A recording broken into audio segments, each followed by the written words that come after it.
Hey, I'm Kamali, taking you through some of the things people are talking about and some of the stuff they're sharing around the world on NewsFeed today. 30 years of the web, and the guy who created it is not happy with what it's become, but he has a plan. The safety of Boeing's 737 MAX 8 continues to swirl around as some airlines ground their fleets and others stay in the air. An Indian television ad causes some xenophobes there to get excited because of their hate-filled hearts. And that's a whale with what looks like a diver hanging out of its mouth. We'll tell you what happens next.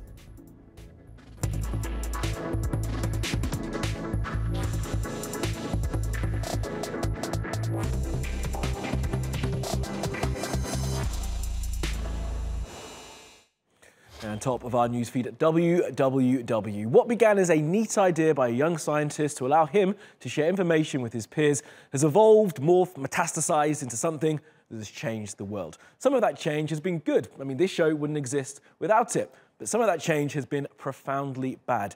Think election manipulation, data theft, the loss of privacy, fake news, the constant and overbearing sharing of anything your weird uncle thinks or does.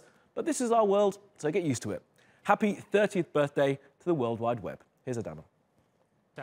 These days, it's very difficult to imagine a world without the World Wide Web. We use it to shop, scroll, tweet, and gram. But it wasn't always this way. In 1989, British scientist Tim Berners-Lee, working at the European Organisation for Nuclear Research, otherwise known as CERN, in Geneva, wanted to make it easier for scientists around the world to share their research. Early forms of the internet, that is, networks of computers, had already existed. But it was the web that allowed those pages of research to be collected and accessed with a browser. Today, millions of the world are celebrating the web's birth. It's free, it helps us to connect easily, and has indirectly led to social change, even at times revolution. But 3 decades after he invented the World Wide Web, Berners-Lee warns his creation has been hijacked by crooks, which he fears may spell its destruction. For the people who are online, whoops, the web is not the web we wanted in every respect. So work really, really hard to keep it open and free like we always have, keep it fight for net neutrality, but also think about other aspects, privacy, think about owning control of your own data, think about how social networks really should control hate speech. So, as the web turns 30, has it in fact become an out-of-control monster?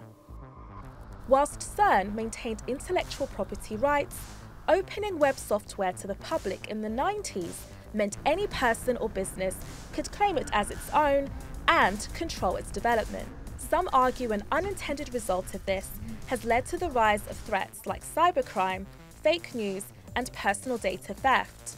This has left Berners-Lee feeling the web might just be at a tipping point. Last October, Berners-Lee revealed a contract for the web, which calls for the protection of an open and decentralized web. This won't be an easy task. At a time when users are increasingly dependent on online communication, tech giants have greater monopoly over our data, and internet access can be shut down by corrupt governments to weaken dialogue, it's safe to say that the cat may just have been let out of the bag. All right, we have a question for you. Would you get on a Boeing 737 MAX 8? After Sunday's crash of Ethiopian Airlines Flight 302, many passengers, pilots and flight crews are raising concerns about the aircraft. It's had 2 fatal crashes in less than 6 months now. Some airlines have grounded their 737s for now, while others say there's no reason to be concerned. Here's Mari with more. Witnesses on the ground report seeing Boeing's most popular jet swerve and dip before crashing into a field. All 157 people on board killed instantly, just minutes after takeoff. Less than 6 months ago, the same model crashed in Indonesia, killing 189 people.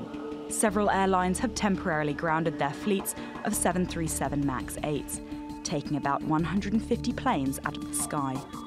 But not all airlines are following suit, and that has passengers frightened and refusing to fly on board any of the MAX 8 models around the world.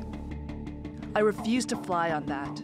Will you let me change flights without fee or continue to ignore customers' rightful safety concerns? I no longer wish to travel on that aircraft. Can I cancel my booking? Also, why haven't you grounded them? That's just a small sample of the many tweets we've found of passengers asking why all airlines haven't grounded the planes as the investigation continues. And it's not just passengers who say there's reason to be scared. I've never ever done this before. I've never said that, hey, it's unsafe to fly a particular model of aircraft. But in this case, I'm going to have to go there. So yeah, I would watch for that airplane. I'm so sorry.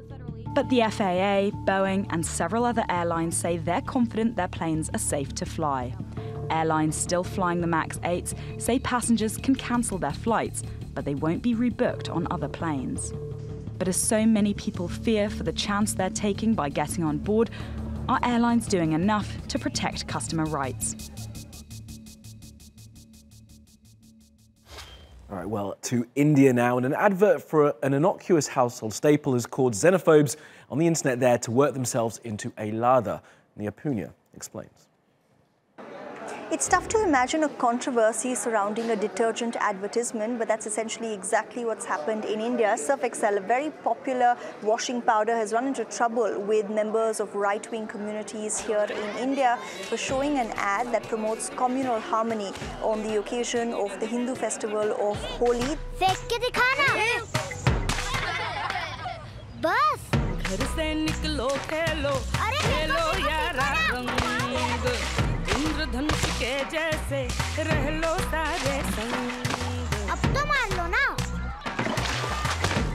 Young girl who's trying to shield her Muslim friend who's about to go off her namaz. She's protecting him from young children who are throwing colors from their balconies in a neighborhood, and she's trying to ensure that this young boy's pristine white outfit doesn't get color on it before he can go to the mosque and offer namaz and offer prayers. The message of the ad is let colors bring us together, but not everyone is looking at this ad positively. We've got people like Ganesh who have tweeted to say that they want to boycott Surf Excel. He's cancelled an order, he says, that he had placed with the company, saying that he doesn't want to buy their products because this company is putting advertisements that are against the Hindu religion. Something similar that Dilip Jaiswal has also said, saying one of the worst ads he's ever seen. It should be rolled back, and the company HUL that manufactures Surf Excel should apologize for hurting the sentiments of our religion. The hashtag boycott Surf Excel was trending for the last few days, but a lot of people are also speaking out in favor of the advertisement, welcoming the kind of message it's delivering in these times when attacks against minority communities in India have been on the rise. Harini saying that I'm buying 2 extra kilos of Surf Excel for reminding us that we are essentially nice people, that we live naturally in relative harmony, and that kids know no barriers based on religion until they are taught otherwise. You've got Shafi saying something similar. I'm going to buy extra Surf Excel bags as well, because the only people that this ad is injurious to is those promoting religious hatred. A lot of support coming in for Surf Excel. Sunny saying, as you know, every detergent advertisement shows us how dirty our clothes are before we use them. But for the first time, the ad showed us how dirty our minds are, if only there was a detergent for that. A lot of people calling out right-wing activists for questioning the message of communal harmony in that advertisement. Arfa Khanum saying this advertisement is what real India is all about. This is how we've always been. This is how we'll always be. Those people boycotting Surf Excel should then essentially boycott India. We are better off without you. Konkana Sen Sharma saying this is a great ad that promotes religious harmony and you must just ignore the haters. Finally, you've got Fahad Shah saying the ad of Surf Excel can only make communal people angry, not anyone who likes to live in peace and harmony. Okay, let's take a look at some of the other things that have caught our eye on social media. أقول لك معنا one passenger, she left her baby in the terminal and she refused to continue the flight.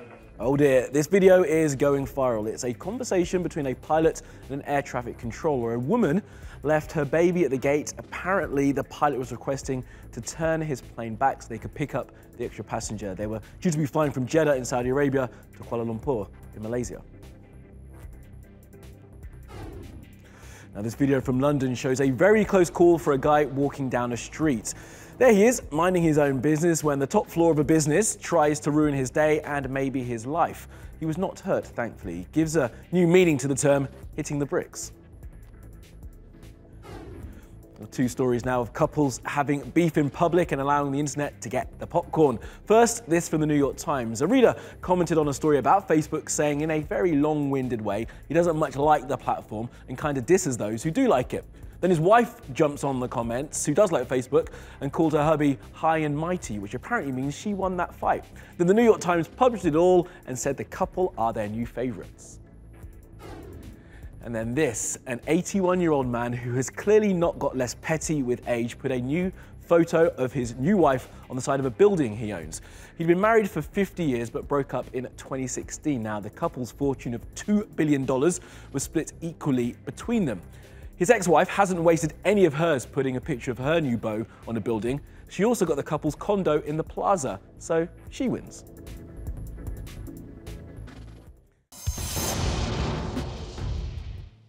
Now, most challenges on the internet invariably involve placing yourself in some form of mortal danger. Not good. Now, this one is good for you and the planet. Win-win.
I want to give credit where credit is due to the young, the old, male, female, tall, short, and everyone that is helping clean up the mess we have all made.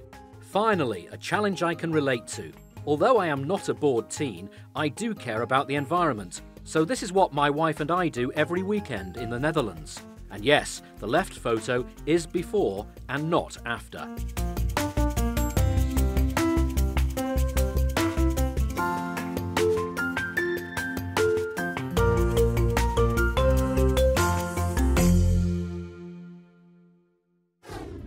Around the world now for some other stories you need to know this Tuesday.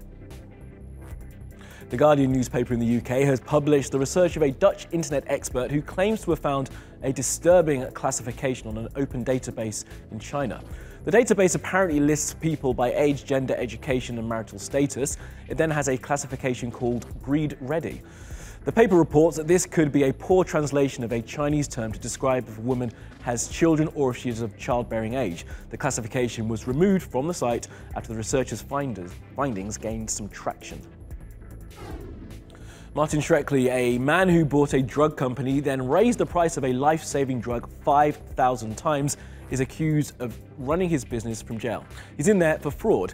He's been called the Pharma Bro, as when he was asked about raising the cost of that drug, he was completely without remorse. And speaking of water, a man got in the way of a whale eating lunch, but thankfully for the man, the whale was on a no-humans diet. The amazing encounter happened off the coast of South Africa. The man who was nearly eaten is called Rainer Schimpf.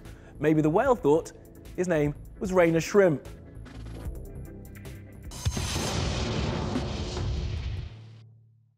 And for our animals doing stuff today, we take you to China to show you some rare snow leopards.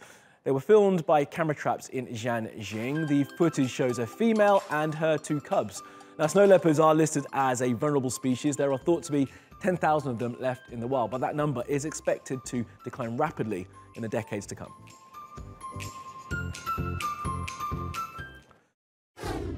And that will be all from the NewsFeed team. Reach out to me with your questions, comments, complaints, and suggestions. I'm at Kamali Melbourne. You'll find us 24/7 on Twitter and YouTube.